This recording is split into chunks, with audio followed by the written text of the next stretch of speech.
Ons gaan uit die woord van die Here saam lees, broeder en suster, uit 'n iets wat vreemde gedeelte, veral by die opstanding van ons Here Jesus, wat dan ook as 'n uitvloeisel van hierdie naweek gevier word. En as ons nou lees, gaan jy sê, maar dit moes eintlik 'n gedeelte in 'n preek gewees het by 'n hemelvaartdiens. Maar hopelik gaan die verband vir hier aangetoon word. Want waaroor gaan die gedeelte? Die gedeelte gaan oor ons Here Jesus wat nie van die aarde af na die kruis kyk nie, maar as ware vanuit 'n hemelse perspektief van bo af na die kruis kyk. En wanneer ons Here op hierdie manier na die kruisgebeure, na Paasfees kyk, dan is dit baie duidelik dat die kruis toe nie 'n verloor poging was nie, maar dat dit die Here se manier was om die kragtigste magneet ooit hier midde in ons lewens te kom plaas. Kom ons lees die gedeelte saam. Ons lees van vers 20 af. Dis natuurlik die gebeure net na die intog van Jesus in Jerusalem. Daar was ook 'n aantal Grieke onder die mense wat fees toe gekom het om te aanbid. Hulle het na Filippus, wat van Betsaida in Galilea afkomstig was, gegaan en vir hom gevra: "Meneer, ons wil Jesus graag ontmoet." Filippus het gegaan en dit vir Andreas vertel. Hoekom die twee? Want hulle was Grieks sprekend. Andreas en Filippus gaan toe en sê dit vir Jesus. Daarop sê Jesus vir hulle: "Die tyd het gekom dat die Seun van die Mens verheerlik moet word. Dit verseker ek julle, as 'n koringkorrel nie in die grond val en sterwe nie, bly hy net een. Maar as hy sterwe, bring hy 'n groot oes in. Wie sy lewe bo my liefhet, verloor dit. En wie sy lewe in hierdie wêreld nie bo my liefhet nie, sal dit vir die ewige lewe behou. As iemand my wil dien, moet hy my volg. En waar ek is, daar sal my dienaar ook wees. As iemand my dien, sal die Vader hom eer." Nou is ek diep ontstel. En wat moet ek sê? Moet ek sê: "Vader, red my uit hierdie uur? Maar juis hiervoor het ek gekom vir hierdie uur. Vader, verheerlik u naam." Toe het daar 'n stem uit die hemel gekom: "Ek het my naam verheerlik en ek sal dit weer verheerlik." Die mense wat daar gestaan en dit gehoor het gesê dat daar 'n donderslag was. Ander het gesê 'n engel het met hom gepraat. Toe sê Jesus: "Hierdie stem het nie om my ontwil gekom nie, maar om julle ontwil. Nou kom die oordeel oor hierdie wêreld.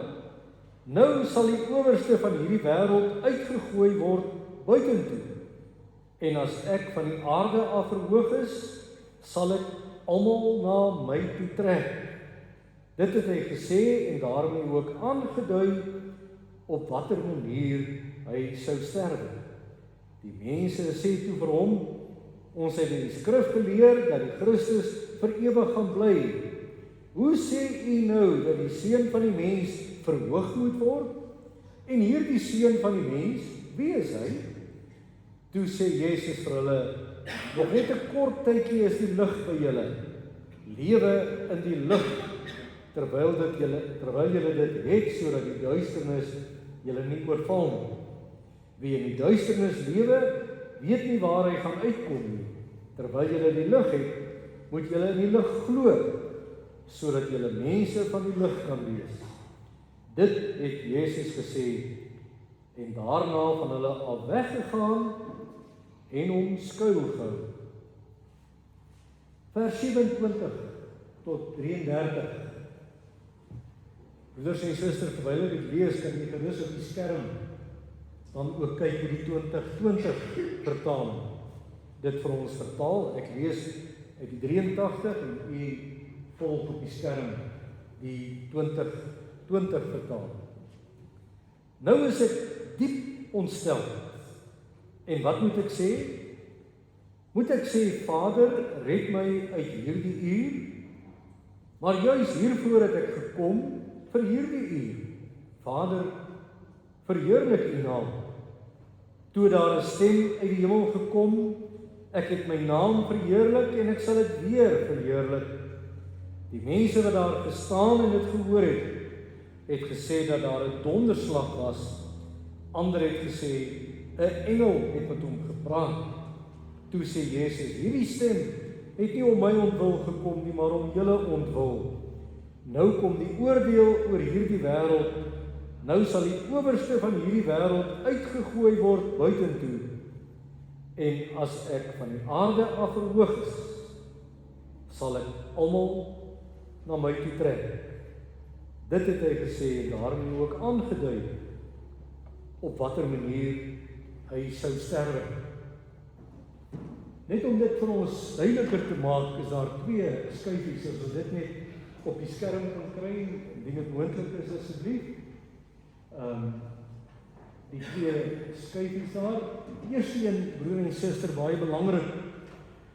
Dit gaan oor die trekkrag van die kruis, wat nou in die preek aan die orde gaan kom. Hier probeer ek net vir julle aantoon, hierdie gedagte van trek, gegewe die evangelis Johannes, is nie maar net 'n terloopse nagedagte.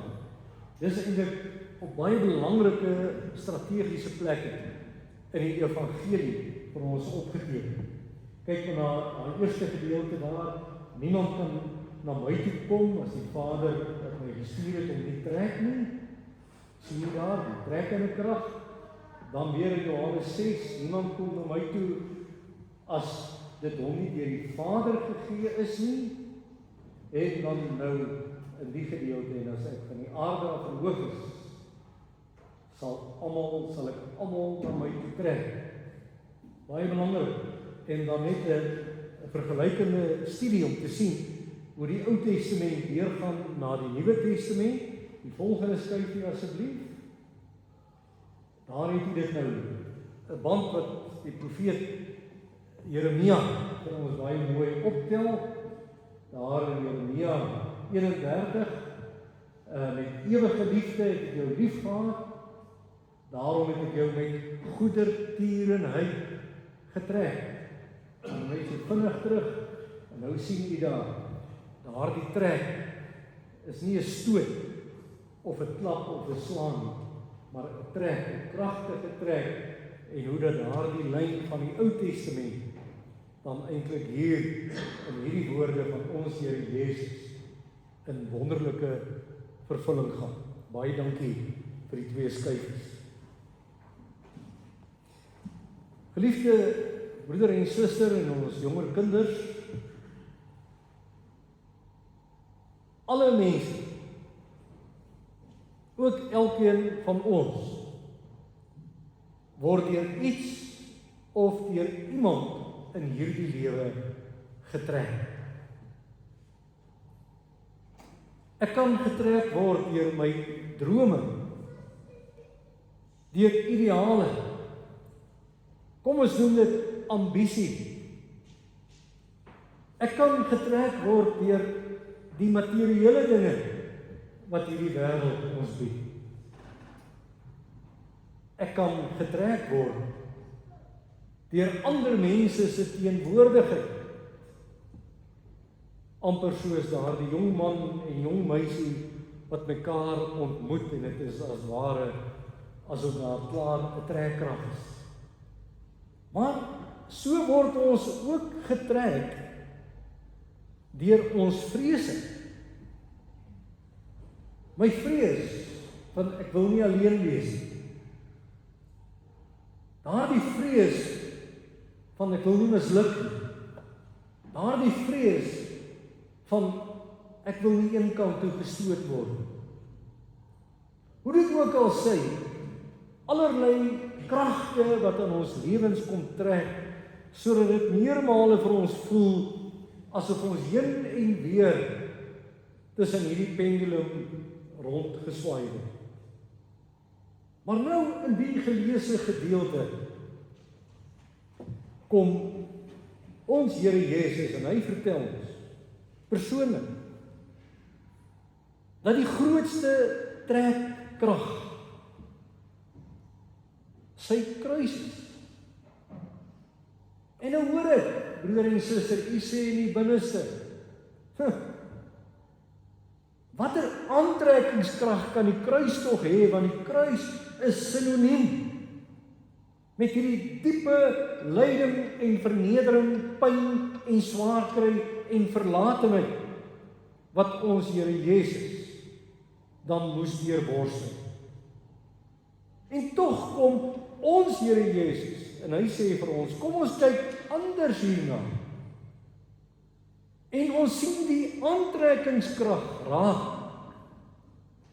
op grond van dit wat hy einduit vir ons gedoen het. Beginnende by die kruis, 3 dae later die opstanding uit die dood, en dan later ook sy triomfantelike hemelvaart. En nou kom ons fokus vers en sê, dat wanneer ek verhoog is, sal ek my kinders na my toe trek. Wat is die grootste magneet wat u in u lewe vasgehou het of gesien? U hoef nie ver te soek nie. Die grootste en die sterkste magneet word in ons fokusverse aan ons voorgehou. Die kruis op Goeie Vrydag. Want van daardie oomblik af trek die liefde van die kruis, die liefde van die oorwinning, op sekerlik die sterkste manier denkbaar aan mense se lewens. En wanneer ons Here Jesus as ware vanuit die hemel, vanuit sy troon na dit kyk wat hy nou aanstonds gaan beleef, en dan beskryf hy dit met 'n beeld. Hy sê 'n saadkorrel moet eers sterwe, want as die saadkorrel nie gestalte en die vorm in die grond prys gegee het nie, kan daar nie 'n oes wees nie. Dan raak ons Here Jesus hartseer. Hy word sielsberoerd. Sy hele menswees is omgekrap met trane wat baie vlak in sy oë is. En nou moet ons mooi begryp aan die hand van die gedeelte. Sy siel is nie ontroerd in die eerste plek, omdat hy daardie swyswitte en daardie heldere vlamme wat so skerp is, nie in die oë kan staar van verlatenheid en pyn en vernedering nie. Ja, dit ook sekerlik. Maar wanneer hy dan beroerd word en ontroerd word en hartseer word en sy hele binneste omgekrap is binne hom van hartseer, dan is dit oor hierdie besef dat sy uur nou aangebreek het. Nou wat, broeder en suster, vra jy? Wat het gebeur dat ons Here Jesus besef het, nou het die uur gekom? En nou vir ons.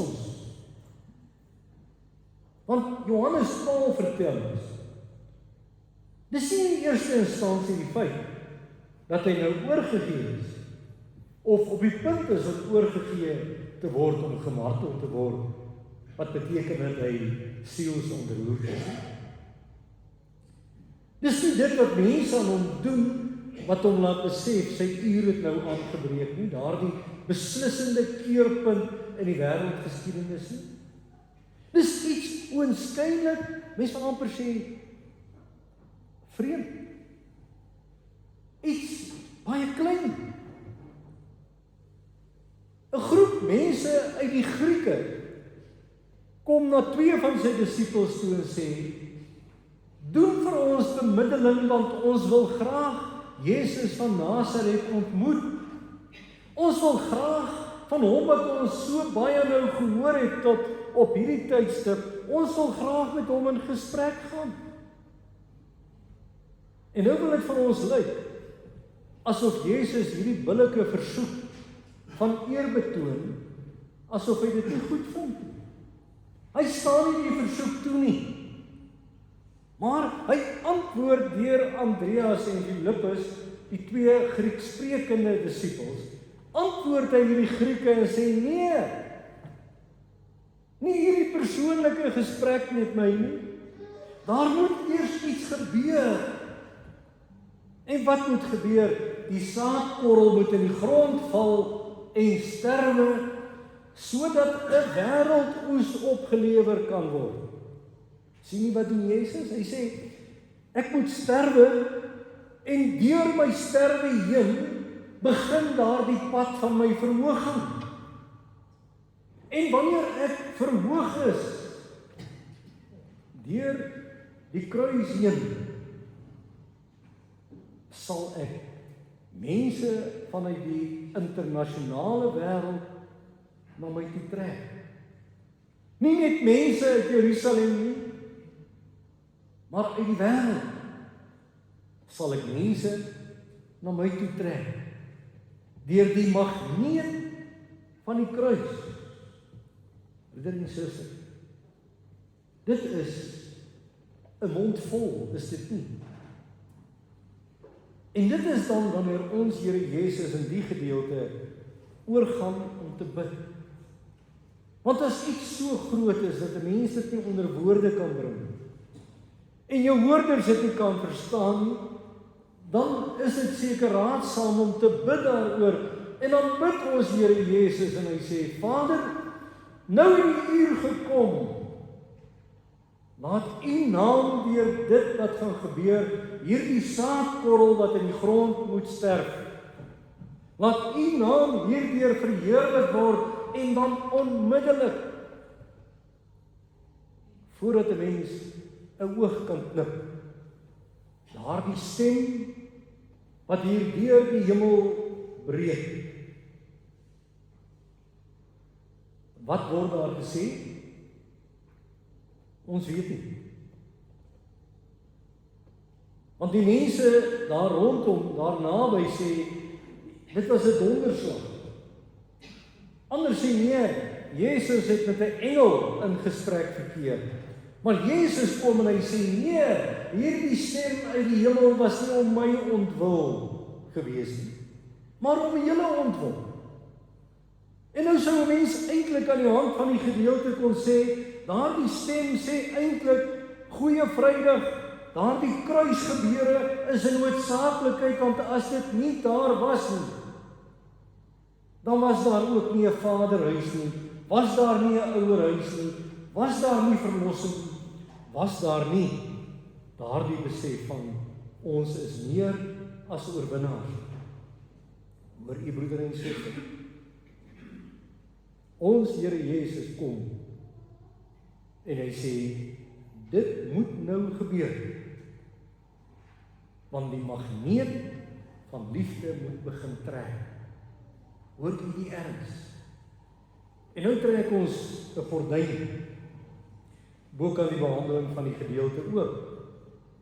En ons kan dit noem op hierdie volgende wyse. En dit is die kruis. Kom ons noem dit die liefde van die kruis. Is die magneet van liefde waardeur die Here sy kinders en u en my na hom toe trek. Maar hy roep ons ook om te besef, ons leef in die magneetveld van hierdie kruis. Dis die 2 kante van die munt. 'n Magneet of magnetiese liefde, en aan die ander kant 'n lewe binne hierdie magneetveld. Nou broeder en suster, ons ken magnete, is dit nie? Moontlik daardie magneet teen die yskas, waar daar 'n boetekaartjie vasgeplak word, om u te herinner, dat die boete vereffen moet word. Moontlik 'n belangrike boodskap wat ek aan iemand moet oordra, of soos baie van ons moontlik om my te herinner, op hierdie dag moet ek nou nie so en so iemand se verjaardag vergeet nie. So ons ken magnete. Magnete herinner ons. Dit trek dit wat belangrik is vas, sodat dit sigbaar kan word. Maar broeder en suster, wanneer hierdie gedeelte vir ons sê, die kruis is 'n magneet, gaan dit oor, ja, onthou, maar dit gaan ook oor waardering. Dit gaan oor dieper kyk, en ek wil u graag onder die prediking aan die hand hiervan begelei, om die dieper en die meer van hierdie sterkste magneet te leer waardeer. Broeder en suster, my uur het gekom. Nou wanneer Jesus dit sê, dan sê hy, die Rubicon, die keerpunt, die waterskeiding moment in hierdie wêreld het nou aangebreek. Trouwens, die woord wat Jesus hier gebruik, is die woord krisis. Maar die woord krisis in die Afrikaanse taal het normaalweg 'n negatiewe betekenis.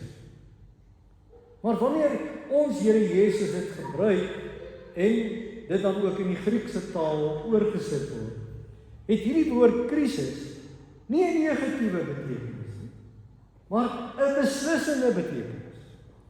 En hoor nou, hoe praat ons Here Jesus hieroor?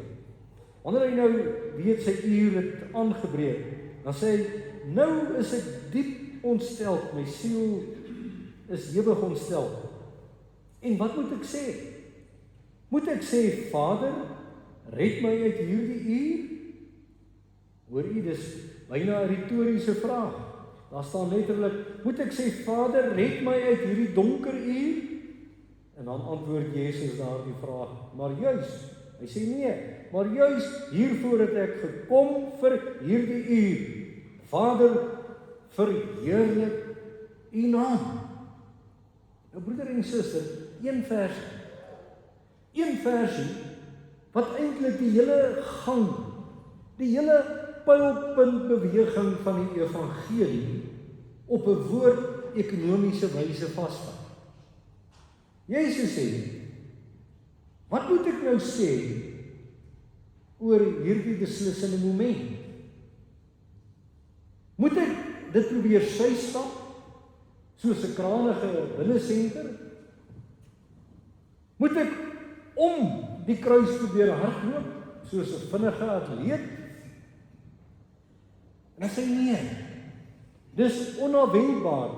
Daardie skaduwee van die kruis en van my sterwe het lank geword. Dit het nou oor my gekom. En hoor nou wat sê hy, hy vervolg dan self. En dan sê hy, dis baie belangrik dat ons dit en onthou, dit het hy gesê, om dan die volgende aan te dui. Nou, nadat hierdie uur aangebreek het, kom die oordeel oor hierdie wêreld. Nou sal die owerste van hierdie wêreld uitgegooi word buitentoe. Joe, broeder en suster, 'n groot saak wat deur ons Here Jesus aangekondig word, is dit nie? Hy sê, dis 'n beslissende waterskeiding moment, want nou, op grond van sy kruis en so bevestig deur die gebeure van opstanding heen, gaan die wederregtelike vors van hierdie wêreld, die bendeleier van hierdie wêreld, die Satan, die aanklaer, die duiwel, die diabolos, die deurmekaar krapper van alles, gaan uitgegooi word buitentoe. Nie omdat hy wil nie, maar omdat deur sy kruis en deur sy oorwinning heen, hy nie 'n keuse het nie, anders as dat hy uitgegooi gaan word na buitentoe. Sien jy hoekom Jesus sê? Nou breek daar 'n krisis aan. Nou is daar 'n bepaalde waterskeiding. Daardie kruis is toe helaas nie net 'n vervloekte kruis nie. Daardie kruis is toe sinoniem met God wat in beheer is. Wat selfs die bendeleier wat op 'n gewaande, arrogante wyse vir hom hierdie beheer oor die wêreld toeëien, dat hy uitgegooi gaan word soos 'n misdadiger na buite. Dit, broeder en suster, besef u, is iets wat in die boek Openbaring vir ons in groter detail beskryf word. En nou kom Openbaring 12 en sê, nadat toe ook 'n ander teken in die hemel verskyn het. Daar was 'n groot vuurrooi draak met 7 koppe en 10 horings, en op sy koppe was daar 7 heerserskrone. Sy stert het 1/3 van die sterre van die hemel saamgesleep en hulle op die aarde gegooi. Die draak het voor die vrou gestaan wat op die punt was om die kind te kry. Hy wou haar kind verslind sodra sy hom in die wêreld bring. Sy het 'n kind in die wêreld gebring, 'n seun bestem om al die nasies met 'n yster scepter te regeer. Haar kind is egter weggeruk na God en na sy troon toe deur sy verhoging, deur sy opstanding. En die vrou het na die woestyn toe gevlug, waar God vir haar 'n plek gereed gemaak het, sodat die mense haar daar 1260 dae lank kon versorg. En hoor nou, wat gebeur wanneer ons Here opstaan? Wanneer hy dan ook triomfantlik later opvaar na die hemel en hy die oorwinnaar is, daar het 'n oorlog gekom, waar in die hemelse geweste. Michael en sy engele moes oorlog voer teen die draak. Die draak en sy engele het oorlog gevoer, maar hulle is verslaan.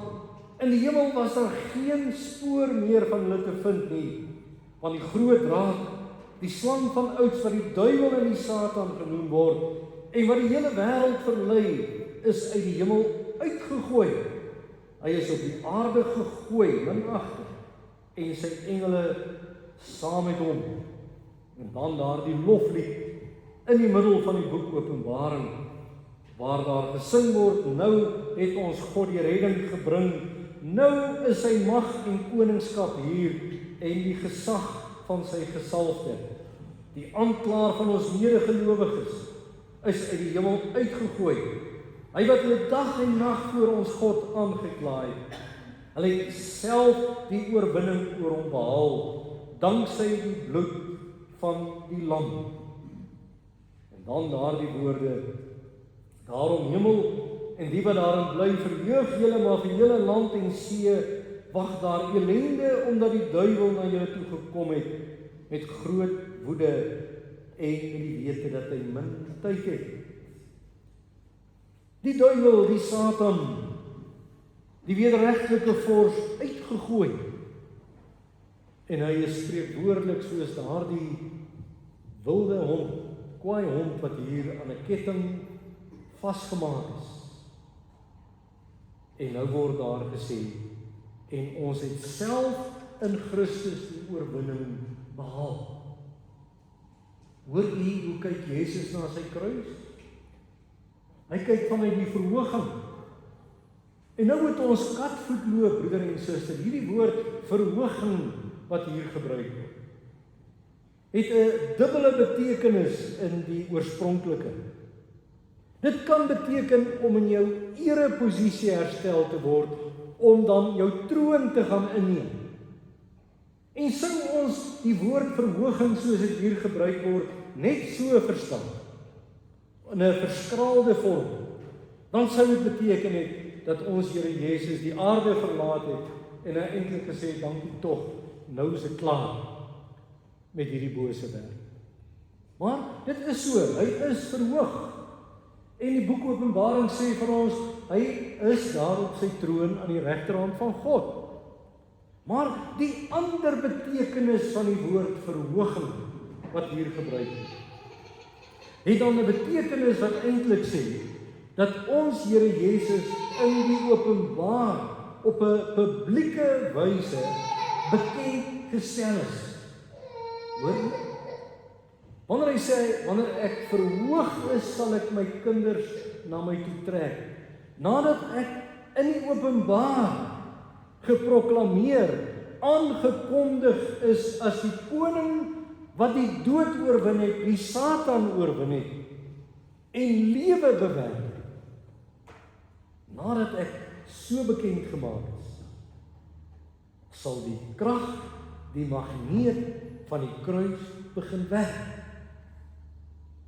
Broeder en suster, die krag van die kruis, die liefde van die kruis, die weerlose krag, die weerlose mag, waarteen niks en niemand bestand is nie, sodat, en ons het dit reg aan die begin gelees, Johannes 6 sê, niemand kom na my toe, as die Vader hom nie na my toe trek nie. En wanneer hy in sy hoëpriesterlike gebed in Johannes 17 bid, dan bid hy weer, Vader, laat nie een van hierdie wat na my toe getrek is, verlore gaan. Ag, broeder en suster, die magneet van die kruis, dit klink eintlik na onderskatting van dit wat ons Here Jesus doen van daardie dag van sy kruis en sy opstanding en nou in die hemel waar hy as koning heers.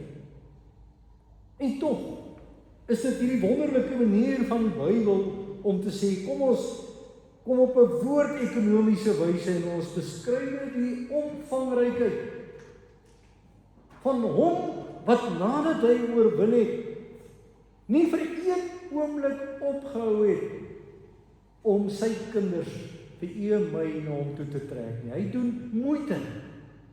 Hy doen moeite om my te trek. En so bely ons dit, broeder en suster, in ons belydenis, in die Dordtse leerreëls, in hoofstuk 1 van die Dordtse leerreëls wat handel oor daardie wonderlike stuk genade van die uitverkiesing. Lees ons, deur sy woord en gees roep en trek God die uitverkorenes, hoor nou hoe, kragdadiglik tot gemeenskap, tot koinonia met hom. Hy het dus besluit om aan die uitverkorenes die ware geloof in Christus te gee, hulle te regverdig en te heilig, en om hulle wat kragtig in die gemeenskap van sy seun bewaar is, uiteindelik as bewys van sy barmhartigheid en tot lof van sy seun bewaar is, uiteindelik as bewys hiervan in sy heerlike genade te verheerlik. Net 'n bietjie verder aan, steeds in die Dordtse leerreëls, hoofstuk 3, paragraaf 14 en 16. Daarom werk hierdie goddelike genade, hoor nou hierdie krag, van die wedergeboorte, die geestelike geboortemoment, in sekere mense se lewens van kleins af, in ander mense se lewens wat verlang verhard was, eers op 'n volwasse ouderdom. Daarom werk hierdie goddelike genade van die wedergeboorte nie in mense asof hulle stokke en blokke is nie. Ook vernietig dit nie die wil en sy eienskappe nie, en dwing dit nie met geweld teen sy sin nie, maar die genade maak die wil geestelik lewend, genees, verbeter en buig dit tegelykertyd lieflik en kragtig om. Hoor u wat sê Jesus? Dis presies dit wat hy deur die kruis en deur sy opstanding heen nou vanuit die hemel, vanuit sy troon onophoudelik in ons lewens doen. Onophoudelik. Broeder en suster, 3 keer En hoor nou die getal 3. 3 keer in die Johannes Evangelie beloof Jesus, hy word verhoog.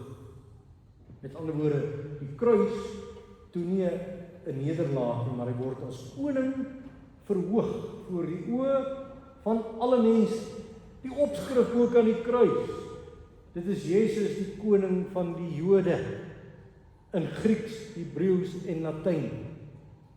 Met ander woorde, 'n internasionale mark, 'n ekumeniese mark wat dit kon lees. En dit is juis hierdie mense oor alle wêreldeindes heen, alle kinders deur hom uitverkies wat hy na hom toe sal trek. En soos wat daar 3 maal is, sien raak, die kruis, daardie beginpad van my verhooging. So het ek dan 3 keer in die Bybel te maak met die Here wat sê dit alles is klaar volbring. Die eerste keer, broeder en suster, na die skepping. Na die skepping tetelestai. Dit was goed.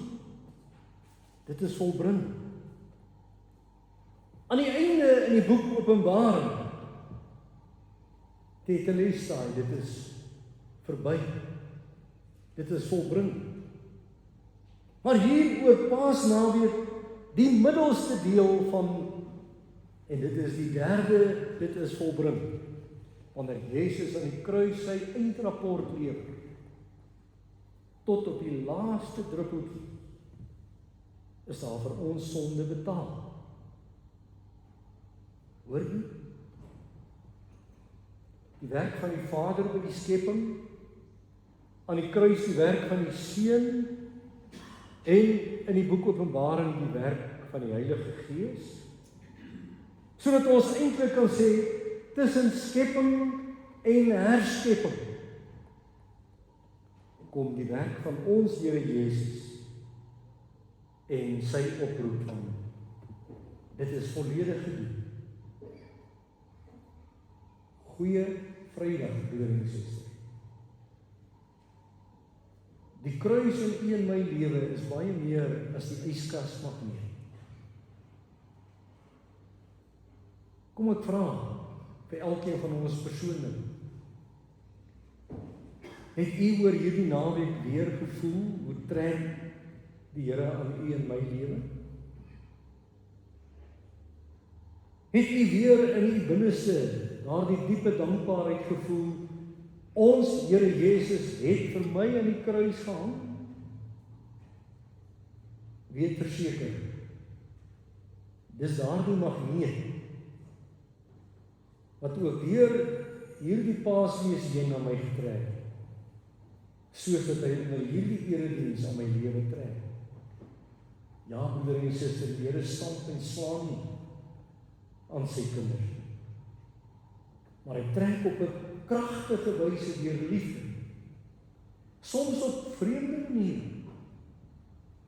Maar wat ons wel weet, waar daardie waterstroom van liefde loop, is geen mens op aarde ooit bestaan teen liefde. Selfs nie die hardste mens denkbaar. Want daardie liefde kruip in, daar waar die hardste kors denkbaar is, en dit vermurwe. En nou kan ons, broeder en suster, op hierdie opstanding Sondag ook sê, ons dank U Here. Want in my plek is daar nou betaal. En nou trek jy op so wonderlike wyse aan my, dat hierdie besef van my verlossing, ons Here Jesus Christus het dit vir my gedoen, in my plek, dat dit die kosbaarste juweel in my lewe word. Ek kan na die kruis kyk, en weet dis waar die aantrekkingskrag is. Sterker is al daardie ander kragte wat in my trek. Want ek kan nou sê, ek mag sê, ek het in Christus gesterwe, ek het in hom opgestaan, Nou is dit nie meer ek wat lewe nie, maar Christus wat in my lewe. As dit dan so is, broeder en suster, as dit dan so is dat dit gevra het, dat Jesus as saadkorrel in die grond moet val, en in nederigheid homself moes oorgee, wat is u en my gesindheid, na afloop van Paasfees 2026? Wil ek hierdie vername persoon bly? Of het ek ook hier by die kruis kom kniel? En is dit my vooruitsig om ook in nederigheid mense te dien? Om ook as instrumente uit te gaan en mense te vertel? Want dis toch die bedoeling, waar ons as saad gesaai word. Daar moet 'n oes kom, 'n wêreldoes, 'n internasionale oes. En nou vra ons, as die kruis my trek, watter trekkrag, watter magnetiese krag oefen ek uit daar waar ek met mense praat, met mense kontak. Trek ek hulle en sê kom nader na die warmte, kom nader na hierdie magneetveld van 'n geloofsgemeenskap soos hier in Vereniging?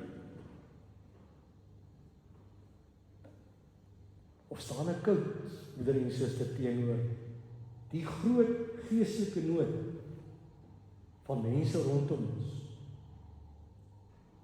Ons sluit af, broeder en suster. Kyk na die kruis. Waardeer die opstanding van ons Here. En weet, dis waar die magneet in my lewe is. Opstanding herinner my hierdie magnetisme van die kruis gaan nooit ophou. Nie totdat die Here sê, dit is verby. U en ek, broeder en suster, leef in hierdie magneetveld. U en ek, tot die dag wanneer ons ontslaap, word deur die Here getrek. Hoe wonderlik dat ons deel kan wees van hierdie oes van die aantrekkingskrag van die kruis van ons Here Jesus Christus. Amen. Ons verenig saam in gebed. Ons Vader wat in die hemel is, ons dankie dat U op die mees aangrypende wyse aan ons lewens trek. Ongeag ouderdom, ongeag omstandighede, maak U moeite met ons. En het U vanoggend opnuut weer ons 'n ander perspektief kom gee om vanuit die verhoging te gaan kyk na die kruis. Vanuit die oorwinning te kyk na die opstanding. En weer diep getroos te wees met hierdie wete. Dit is die magneet waardeur U met ons werk. Met hierdie wêreld werk. Wil U ons ook in hierdie dag verder seën? Gee diepe dankbaarheid vir genade onbeskryflik groot. So bid ons die dinge van U, nie omdat ons dit verdien, maar ons bid dit in die naam van ons Here Jesus Christus alleen. Amen.